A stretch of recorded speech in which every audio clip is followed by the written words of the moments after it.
This video is being sponsored by Circle. Circle is a live-action football sweepstake game where the winner is determined by what happens on the pitch. And this weekend we got the Goal Shifter game. It costs £5 and you can win a whopping £500. Also returning this weekend is the 5 Match Millions, which started last weekend, where you could become a millionaire.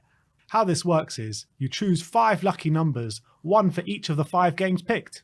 Every kick, throw and header make a difference to the final number for each game, and you can follow it live on the app as it happens.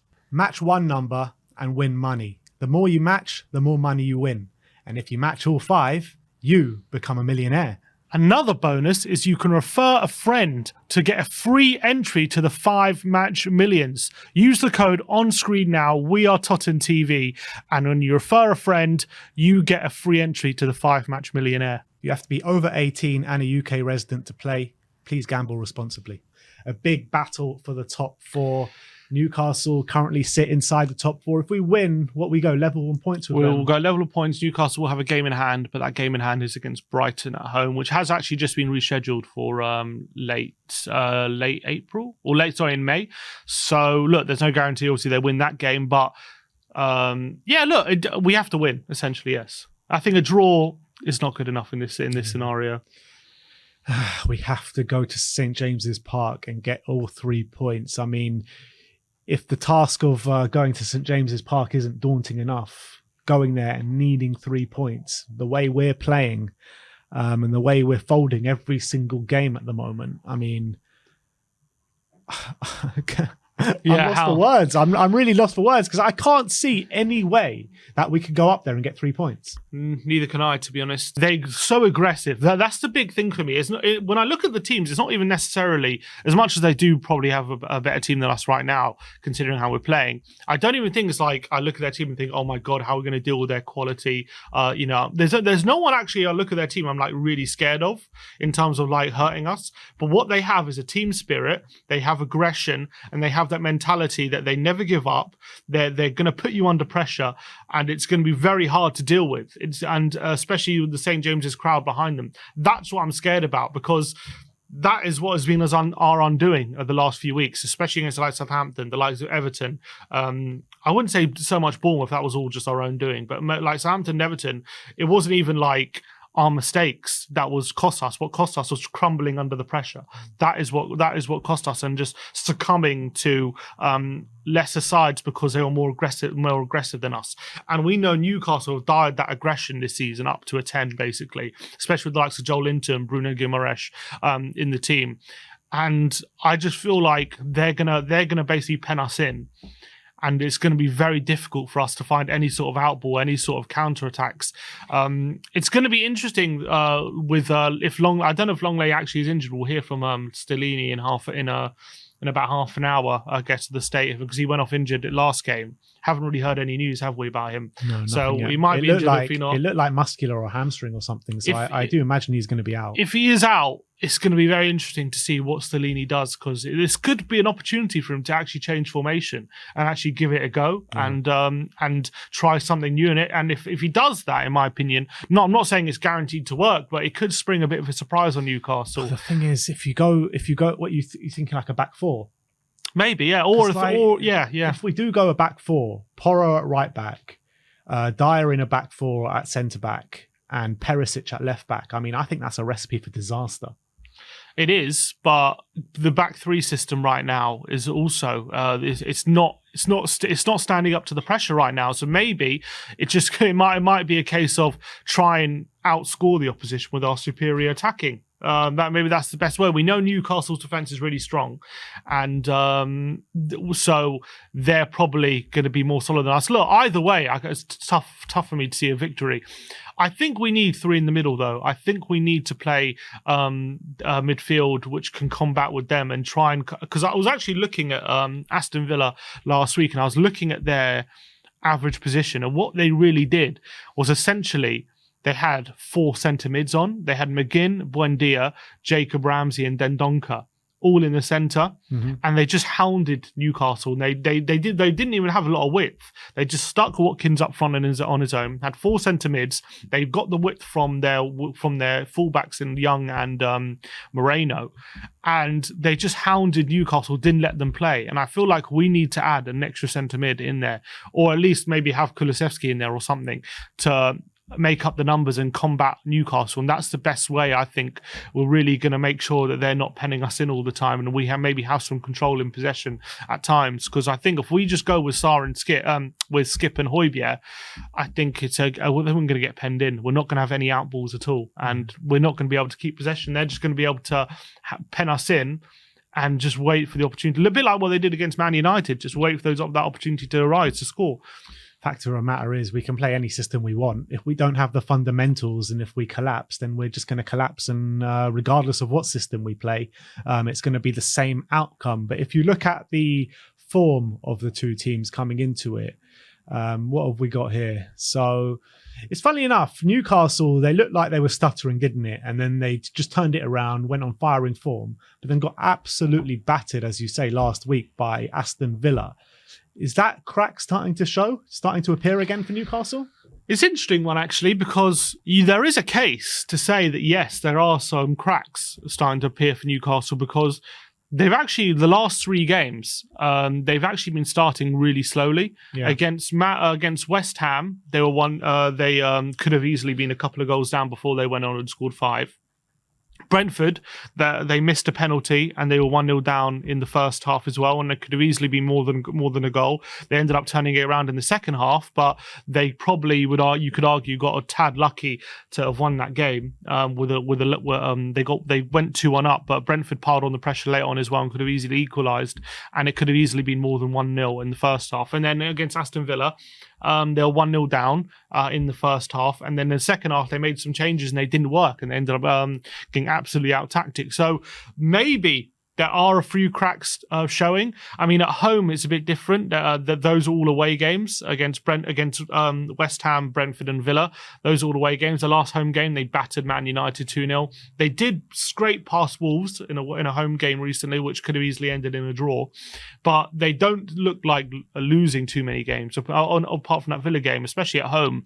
They just look formidable at the moment. They don't look like losing too many games, and especially with the confidence. They know how big a game this is as well. I can't see them taking their eye off the ball in this game, knowing the importance. And I think Tottenham have pretty much made a habit of taking their eye off the ball recently, and that's what I'm worried about. As much as I'm sure we're going to go into this thing believing maybe we can with people like Kane and Son that we can do something. I just think they have that aggression and full belief and team spirit, which we just don't have at the moment. Yeah. So there might be a few cracks appearing, but I don't think it's enough to suggest they're going to lose this game, which I think maybe it's enough to suggest we could get a draw, but a draw isn't good enough. If you move on to the head-to-head between Spurs and Newcastle, I mean, we've got a really good head-to-head, to be honest, against them. Earlier on this season, we did lose 2-1, but I felt like we could have got more out of that game, to be honest. Again, individual mistakes. Individual errors costing us once again. If you cast your mind back to October 2021, I mean, that was their first game under their new owners, wasn't it? We did go and win the game 3-2 last time we did go to St James's Park, but it's going to be a completely different kettle of fish this time, isn't it? But it does always promise goals. I don't know if this one's going to promise goals, though. Yeah, I mean, they're usually good games. I know we beat them 5-1 at the Tottenham Stadium last season, which was a really impressive performance from Spurs, and that was when they were playing well as well. Newcastle under Eddie Howe, but we're just not the same team as we were back then. We've lost that bite, that fight that we had. And that's the big thing. Obviously, it's going to be a completely different game to the game that we beat 3-2 at St James's. Like, we had Ndombele still there scoring goals in that game. So I don't think you can compare that. That was under Nuno even. So I think it's obviously going to be a completely different game. That was Nuno's last month, wasn't it? That was Nuno. I think that was Nuno's penultimate game at Tottenham. He beat Newcastle and lost to United. Yeah. That was what happened. So I don't think you can take those games into account. Obviously, earlier this season, it was a close game, but albeit it was 2-0 to Newcastle in the first half. We got back into it in the second half, but then at 2-1, we just didn't ever look like getting that equaliser, to be honest. As much as we huffed and puffed, Newcastle stood strong. So that was us maybe in a better moment than we are now, to be honest, funnily enough, like that. And we're just in the dumps at the moment. So it's just, any way you look at it, it's tough to see Tottenham getting the result they need on the weekend, because of just everything in play. And Newcastle are just playing so well at the moment. I struggle to see how we go there and actually win the game, especially even if like they have an off day in front of goal. Do we go there and actually score enough goals against their defense? Like, their defense is so tight, and I think they've conceded the least in the league. Yeah, so I don't know whether we'll have enough. Yeah, me as well, to be honest. And if you're looking at the two players that we have picked out for ones to watch, we've picked out Miguel Almiron and Kieran Trippier. I mean, Almiron, he has had a stunning season, but it has dried up of him of late, with injuries playing a part as well. 11 goals, though, and 1 assist cannot be sniffed at in 24 starts for Miguel Almiron. And what's happened to him this season, Almiron? Like, where has this form come from? Because we've never seen anything like this before in his career. I just think it's one of those moments where he's gone through a complete purple patch, to be honest. I don't think this represents the true quality of someone like Miguel Almiron. What I would say is I don't think previously he went on big barren runs without scoring, and he was really struggling. I don't think that also truly represents his true quality. I think he's a better player than those barren runs he had, but I don't think him scoring bangers every week is a sustainable way for him, because I don't think he's that good where he'll consistently do it. I think he's a good player where he probably should be getting like 5 goals a season kind of thing. And I think he's got a decent left foot. I think what truly sets him apart is his work rate, how hard he works. He's a grafter. He closes people down. He makes life difficult for you. But this, I think it's gone completely out of the blue, because I think it is out of the blue. I don't think anyone expected it, and I don't see him sustaining this form going into next season, to be honest. And he has kind of dried up already. We have seen like Eddie Howe do this with players in the past, though, haven't we? I mean, Ryan Fraser springs to mind at Bournemouth. I mean, he got him playing so well, scoring goals, making assists quite consistently. So, I mean, does it not represent the good man management of Eddie Howe? Yeah. I think Eddie Howe has given him confidence, 100%. I think he's 100% a player flying with confidence at the moment. You can clearly see that. The fact he's willing to try so many things, all these goals he's scoring, unbelievable finishes, that comes with confidence. But Ryan Fraser's form also dried up eventually. And I think sometimes you revert back to exactly back to the mean. We know that too well at Tottenham Hotspur, don't we? Exactly. So I think that I think we're already seeing it with Almiron, to be honest. Him kind of reverting back to how his true quality. But not to say he's not going to be a threat, because I'm sure he will be, because he's still having a great season. But I don't believe he's as good as the form this season has shown. I think he's massively outperformed like his actual quality with some of the goals he scored. But he's a good player, obviously, and I think he was getting clowned on a lot. You saw with the whole Jack Grealish thing, and I think that wasn't his true quality either. So, but yeah, I think he's a good player. And talk about a player who is showing his true quality at the moment, someone that we didn't really appreciate too much when he was at our club, is Kieran Trippier. 1 goal and 6 assists this season. Right back of the year in the Premier League, hands down. He's been nothing short of sensational. Man of the match pretty much every week for Newcastle. And you can really see he's learnt a lot in the Spanish league under Diego Simeone, can't you? Yeah, he's really tightened up defensively. He's not like that liability he was in his last season at Spurs.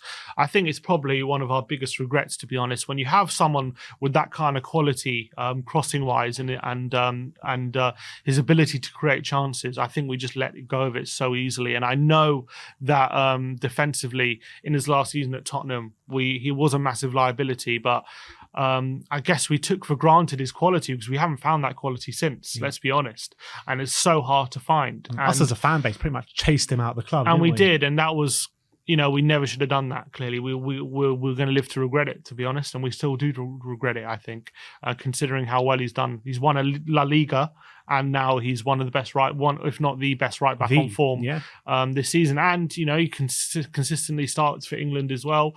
He's their best right back still. Southgate still rates him as the best right back, and that's no easy feat considering the quality England have a right back in Trent, Reece James. So I have to say that's we're eating some humble pie, I think, when it comes to Trippier, 100%, and we never should let him go. I think he's been absolutely fantastic, and he's, to be honest, like, he's their like chief chance creator in amazingly playing a right back. Like, if I look around in their team, I don't see the creativity anywhere but him, like in terms of real creativity. He's like, and from set pieces as well, he's like, every set piece is on the money for Kieran Trippier. What a player he's been this season. He's had a brilliant career overall as well. I know he's 32, but he's showing no signs of slowing down at the moment. He seems like he can go for a few more years. And it just goes to show that maybe fans should be a bit more patient with players, and maybe we shouldn't always. Obviously, sometimes a player just simply isn't good enough, but there are instances like Trippier where you think this player is not good enough anymore, whereas you put him, you give him some different kind of training, or you coach him a different way, and he can become a player which is extremely valuable. The fact of the matter was that when he left Spurs, he said that he was playing throughout an injury that whole season. And we didn't realise it at the time. And maybe if we did realise that at the time, things would have been a bit different. And also, I think it's important to say, at Spurs, I think by and large, his time with Tottenham was good. It was just that last season, really, which we had major issues with. And I guess as fans, you can only go with what you're seeing on the pitch. And when he's kind of week in, week out, not being good enough, you kind of, I guess you would come to the conclusion, okay, this guy's maybe lost what he had. Whereas we have players now like Sanchez and Dyer, who I think are different cases where, you know, they've kind of never been good enough, especially for many years. It's not like just one-off year. They've had like 5-6 years where they've been off it. So like, I think it's different case to like someone like Trippier, but we definitely hounded out Trippier way too soon. And I think we would have been better suited to have supported him and like, hopefully convinced him to stay, because it seemed like the hierarchy as well weren't interested in him staying. He said at the end of that season he wanted to discuss a new contract and they weren't interested, and he kind of wanted to sell him. And I think we've all got it wrong at this point. Absolutely. But if you bring up the predicted lineup for Newcastle, this is the lineup that we expect to happen.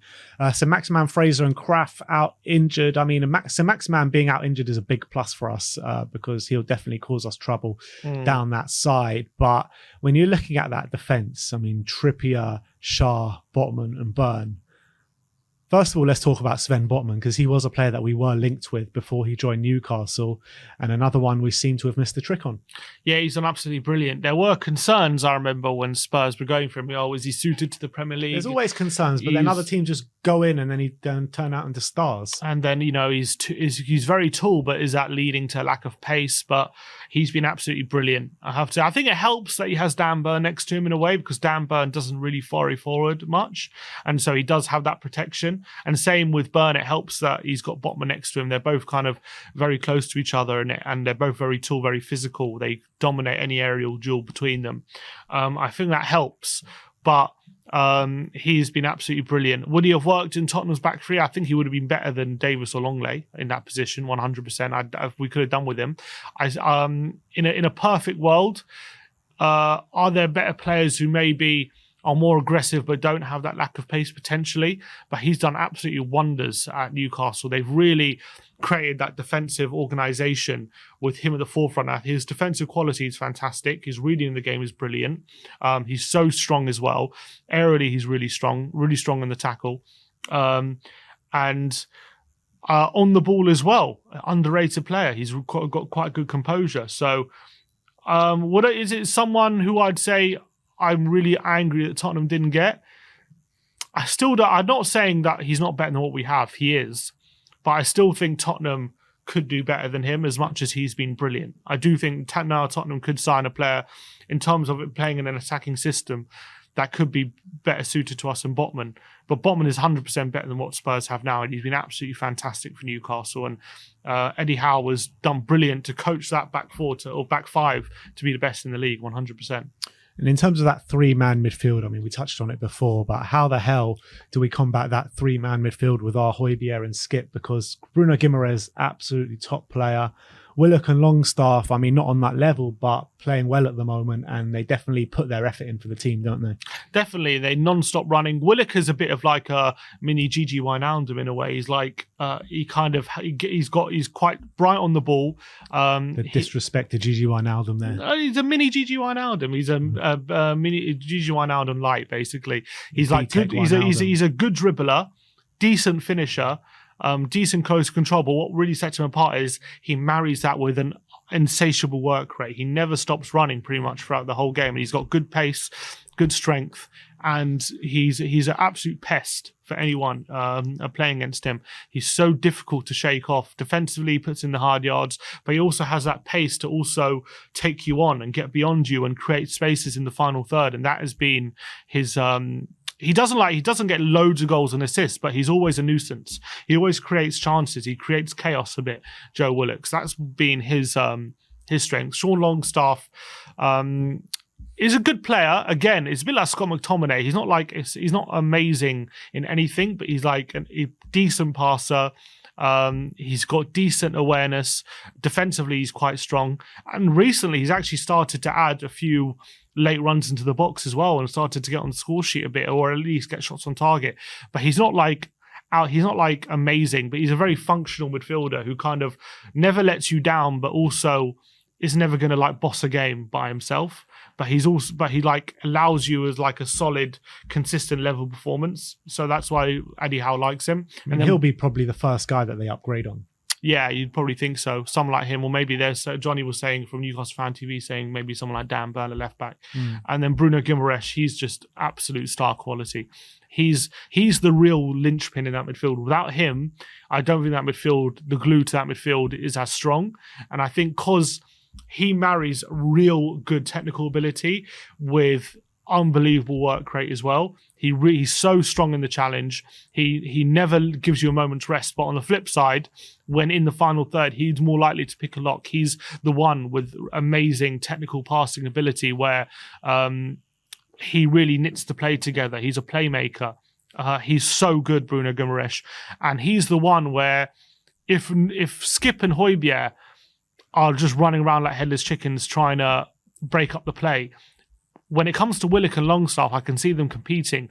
But what Bruno Guimaraes does is he'll add that composure, make sure that when Højbjerg and Skip are coming towards them, he can play around them. He can make sure that he can find the spare man. And I don't think anyone in that Newcastle squad is capable as him as doing that. And that's going to be the real difference. And he's the reason I think we really need an extra body in the midfield, because without that, I can just see them in possession really dictating the play and us really struggling. What I'm worried about is I'm kind of worried about this Newcastle front line, especially like someone like Joe Linton coming up against someone like Pedro Porro. Because Joe Linton, I mean, first of all, talking about Joe Linton, it's like the greatest comeback I've seen since Moussa Sissoko, to be honest. But it's been better than Moussa Sissoko. But he's so physical. He's so big. He's such basically an animal on the pitch. How is Pedro Porro supposed to compete with him physically? He won't be able to compete with him physically. He's going to have to make it a non-physical battle. But when it comes to taking people on dribbling, I think Porro will probably be a bit relieved he's facing someone like Joe Linton rather than, say, Maximan, because I think, say, Maximan would probably have him on toast in those situations. Whereas I think from a dribbling standpoint, one-on-one situation, I don't think Porro is going to be, would be as worried as with Joe Linton. Where Joe Linton will make his money is in the box. I think that is where we're going to be worried about him, in my opinion, because Cross is in the box. He's such a physical presence there. Who's going to be picking him up? Romero isn't the most physical when it comes to aerial challenges. Porro isn't. So if Joe Linton gets in between them, I can really see him getting some joy when it comes to Trippier crossing from the right, Joe Linton arriving at the back post. That's big red flag for me. And I see them getting a lot of joy there. And what Joe Linton also gives you is unbelievable. I think all I could say this about every Newcastle player, but unbelievable work rate. So when Porro goes forward, Joe Linton isn't going to be the kind of player to let him go. Isn't going to be the kind of player to say, look, I'm going to half cheat here. I'm going to let him go because I know if we can win the ball back, I'm going to have all this space. He's not that kind of player. He's going to follow him all the way back. And that's one avenue where you're thinking, okay, if Porro can kind of exploit the space on the right-hand side, maybe we can get some joy, but I don't see Joe Linton allowing him that. And that is going to be a big problem for me when we try and attack Newcastle. Joe Linton tracks back every single time, and he's got unbelievable engine on him. And he's got really good ball retention as well. So I don't think as a left winger, he's like amazing at like, taking people on, getting crosses in the box, stuff like that. But his physicality, his work rate, and his late runs into the back post, that's where it's going to hurt us, in my opinion. And obviously, the last guy to talk about is Isaac. He's really announcing himself now. bought in for big money in the summer or January. In the summer, yeah. 70 million. Brilliant player. I mean, he took a while because of injuries and stuff like that, but now he's been injury free for a while. You're really seeing the true quality, aren't you? Well, he actually burst onto the scene, didn't he, straight away? Because I think on was it against Liverpool, he scored against his debut. Stop-start bursting onto the scene. Yeah, I think he scored in his first 3 games or first 2 games. Definitely scored in his debut. I think he scored a penalty. I think his first few goals were penalties, weren't they? Well, Liverpool, he scored a great goal at Anfield, I remember. That was his debut. That was his debut, and then he scored a couple of penalties. And don't know what that was. Sorry. So he scored a few goals, and then he got a big injury, a few months out. What he's really good at, Callum Wilson, I feel, is not Wilson, Isaac, is the difference between him and Wilson. Wilson is like one of these strikers, a bit like Vardy. He'll constantly try running in behind. And the difficulty in dealing with someone like Wilson is just that persistence of continually running in behind, using his physicality to get on the end of things. But what he lacks, which Isaac has, is his really good technical ability to hold up the ball. You give it to him on his chest or by the feet, he can hold off at defenders, and he can get on the turn and bring other people into play. And I think his finishing ability, whereas Wilson will most likely, when he's one-on-one, just try and smash it into the net. He's more of like a powerful finisher like that. Isaac has a bit more of that finesse about him, a bit more of that technical quality with technical finishes, and that is something to worry about. And I would be more comfortable in a weird way. I wouldn't be comfortable either way, but I would be more comfortable with Eric Dyer up against someone like Wilson rather than Isaac, because I think with the ball to feet, I can't see Dyer getting near him. Wilson always scores against us. Whereas running, I guess Dyer would probably struggle against either of them, to be honest. But what would I be more worried about? If Tottenham sit deep and Wilson trying to exploit that space.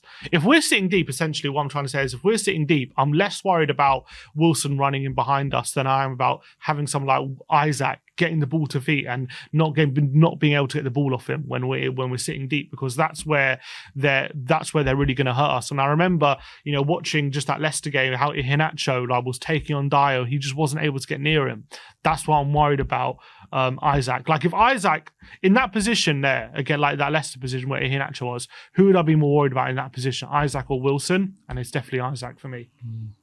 All right, well, that is that for the preview. I mean, having said all what you've just said, how do you see the game going, and what is your score prediction? How's it going to play out? Unless we spring a tactical surprise, if we're going to go to the 3-4-3 that we're expecting, let's say Longley, either Longley's fit or we go with Sanchez or Tanganga or something, I don't know. If we do that, which I'm hoping we don't, I can't see anything but Newcastle getting the win here. I can't even see us getting a draw, to be honest. The only source of maybe we can hurt them, what I would say, is if Kane can drop deep and pick up the ball. I do believe there's a way in Newcastle defence, which Watkins ruthlessly exploited last week, which is that space between Fabian Schär and Trippier, because Trippier gets forward a lot and he's pretty much like a right winger a lot of the time, and he leaves a lot of space in that area. If Son could exploit that area and get him behind Newcastle there, that's maybe a source of joy, but I can't see anyone but Kane picking him out and being able to play a through ball to him. And then if they're able to shut out Kane and stop him from turning, then I see that avenue being really hard to exploit. So without any advantages in midfield, because if we're going to play 2, I think they're not going to get any advantages there. Are we going to be able to defend the wide areas with stopping Trippier getting the service to the front line with Perisic there? I think he'll still be able to get... I do believe Trippier's still going to be able to get service from that right-hand side. I don't see any advantage in midfield. I do think Joe Linton's going to have some joy physically in the box. And I think Isaac against Dyer, I see him getting joy. So anywhere I look, I see joy for Newcastle. I don't see Tottenham getting the upper hand. A bit like Brighton, albeit we got very lucky against Brighton. I said I don't see joy anywhere on the pitch where we're getting it. We didn't. And we didn't. We just got very lucky. And maybe we get very lucky against Newcastle when they get 4 VAR penalties which weren't given, maybe. But I don't see anything but, I said 2-0 to Newcastle. 2-0, yeah. I don't see us scoring, to be honest. I kind of feel the same way. I mean, I look at every area of the pitch and I can't see anything that could go in Spurs' favour. But whenever the Spurs fans are thinking like this, we do sometimes go on and get that win. It happened against Brighton, albeit very fortuitous. But maybe we need to have those same referees in the game for Newcastle. And someone, Peter Simmons, in the comments saying Danjuma's secret weapon. I would start one of Danjuma or Richarlison just so we have that extra pace on the break, because we're probably going to be camped out and a half for a lot. And especially on the right-hand side, they have Dan Burn, who just isn't the quickest naturally. So if we can get someone like Danjuma, who's got good dribbling ability and got proper legs. I know Kulusevski's a good dribbler, but he's more good dribbler, close control with close proximity to the defender. He likes to outmuscle them and get round them. He's not one to burn anyone for pace on the outside or on the inside. Danjuma and Richarlison are more likely to do that, especially Danjuma. So I would probably play Danjuma on the right-hand side, and maybe that's a source we can get some joy. But I don't know if we will. We'll have to wait and see. So there you have it. Danjuma is going to be our secret weapon coming into the game at St James's Park on Sunday. In terms of my score prediction, I am actually going 3-1 to Newcastle. It's probably the heaviest defeat I have predicted this season. But look, it pains me to say it, but I just can't see any joy this weekend with the way Newcastle are. Albeit there are a few cracks of the way they're starting games and the way they got battered last week. But I think just Spurs are just that much worse at the moment. I just hope we have hard to call. I just hope we have something up our sleeve to surprise them, because we just literally, since Salini has come in, it's like same again. Apart from the last half an hour against Bournemouth, where we put all the attackers on, it's just been same again. Everyone knows how we play. Spring, especially if Longley is out, I wouldn't see this as something to be panicked about. I think it's an opportunity to change things up. That's how I would see it. An opportunity to concede even more goals. I think it's an opportunity to go more attacking, put an extra body in midfield, change things up, make the opposition think differently. And yeah, you might end up conceding more goals, but we conceded 3 against Bournemouth, so whatever. You know what I mean? It's very true. Yeah, it's absolutely spot on. But look, no confidence here in the We Are Tottenham TV studio, but let me know in the comments section below what you think the score is going to be, how you think the game is going to pan out. And, we say it every week, don't we? That top four's dead. But if we lose this one, no, it really is dead. I mean, it pretty much is. I would say, like, at the moment, we've probably got a less than 10% chance, I'm saying, than getting in there right now. You're literally clinging on to the fact that we win this game specifically, because I think Man United winning last week meant 6-point gap and a game in hand. I know they could crumble, but I think we might have left it too much to do against them. So we're literally relying on Newcastle, and if they win or even draw, we've left ourselves way too much to do. So we have to win this game. I think it's win or bust. If we draw, I think you can say it's goodbye. Yeah, and even if we win this game, it's probably going to be win or bust every game. Essentially, until the end of the season. Pretty much. I mean, Newcastle do have some, they've got to play Arsenal, they've got to play Brighton, so they've got some tough games. The toughest games out of the lot. Essentially, yeah, we do, because we've got to play Man United and Liverpool, and Villa. So, we're going to have to win this game and go on a mad run. And Palace. Yeah, you could say any game. I could say Everton, and you'd probably say, and Everton, you know what I mean? Yeah, but Everton are actually losing quite a lot of games at the moment. Any game right now for Tottenham looks... Palace on the back of 3 wins under Roy Hodgson. Any game looks tough right now for Tottenham, because we just lost to Bournemouth, and we drew to Southampton, Everton. You can say any game. It's true, any game does look tough, but it looks that much tougher when teams are in good form. Yeah, but who knows what form Palace will be when we play them, you know what I mean? But anyway, that is your match preview. Both of us going for losses. Let me know your score predictions in the comments section below.